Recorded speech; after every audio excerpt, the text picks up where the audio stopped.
Bonjour, on est dans le maïs aujourd'hui. Principale richesse d'Aquitaine, c'est sûr, le maïs. On le critique, on l'aime, on le vénère, on le déteste, peu importe, tout dépend des points de vue politiques ou idéalistes de chacun. Le maïs nourrit le cochon et nourrit aussi le poulet. Le poulet, aujourd'hui, on va le cuire. C'est cette belle Isabelle qui va passer de vie à trépas. Non, c'est pas vrai. Je la relâche dans le maïs parce que sinon, elle se serait retrouvée comme ça, toute nue. Mes volailles sont levées. Ici, j'ai une cuisse. Ici, j'ai le blanc. Le blanc qui, généralement, est trop cuit quand on le rôtit et tout ça. Vous allez voir. Je vais le badigeonner et on va le cuire comme ça. La plancha sera très bien. En légumes, il y a un truc très intéressant. On est dans le maïs. Eh bien, c'est la pleine saison, l'été. Donc, on va le cuire avec la graisse de jambon, comme j'ai déjà montré. Je vous ai dit, cette graisse, elle est très très bonne.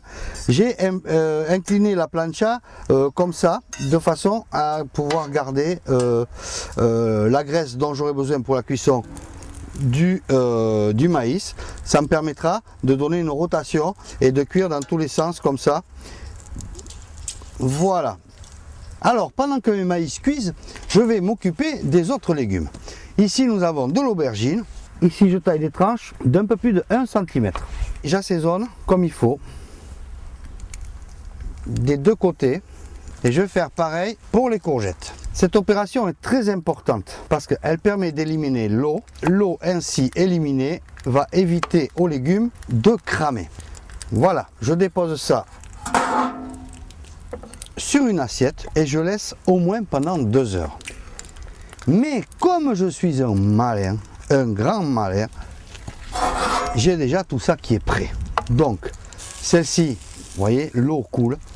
Je récupère un petit peu de graisse de jambon. J'en reprends encore un petit peu ici. Idem pour les courgettes. Les légumes vont cuire en veilleuse. Pour le blanc de volaille, j'ai préparé une petite préparation à base de soja, tout le monde l'utilise. J'ai mis du miel, j'ai mis un petit peu de jus de citron et du cumin et de la cannelle. Un petit mélange arabisant, fort sympathique. La peau, je l'enlève, la peau du poulet, parce qu'elle n'est pas très saine. Elle contient de pas très bonne graisse pour la santé. Donc autant s'en séparer de suite. Ici, j'assaisonne mon blanc de volaille. Voilà, je l'ai bien trempé dans mon mélange et je laisse mariner ici. Je vais m'occuper maintenant de la cuisse de poulet. Et là, je vais carrément désosser et tailler en salpicon. Voilà, donc ce sont des gros cubes comme ceci. Je fais comme ça parce que cuire une cuisse entière, ça prend un certain temps. Là, on va avoir une cuisson rapide après une marinade, la même marinade, hein, mais la cuisse va rester moelleuse. Vous voyez que les légumes dorent et ne crament pas, ça ne noircit pas. Tout ça parce que un maximum d'eau est parti. Et ma viande, je vais la laisser mariner dans le reste de marinade. Voilà. Je vais saisir maintenant le blanc de poulet. Il rétrécit, c'est normal. Il faut faire attention parce qu'il y a du miel. Et le miel va colorer très vite, caraméliser. Les épices aussi, ce n'est pas très sain qu'ils crament. Donc là, maintenant que j'ai saisi, je vais carrément éteindre ma plaque de ce côté-ci.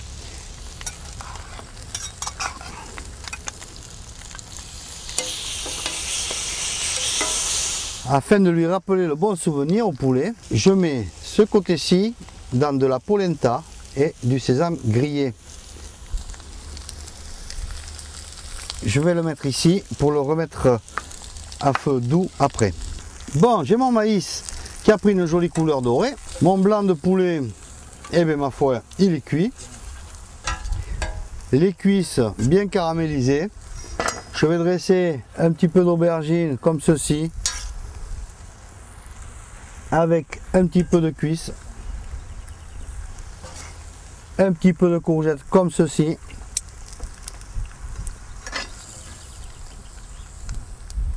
Le maïs, je vais mettre un coup comme ça. Voilà, c'est mieux. Pour mettre la volaille ainsi. Je n'ai pas mis de jus, il n'en faut pas, tout est moelleux. Avec ça, vous avez quelque chose de vraiment, vraiment plein champ. On ne pouvait pas mieux faire.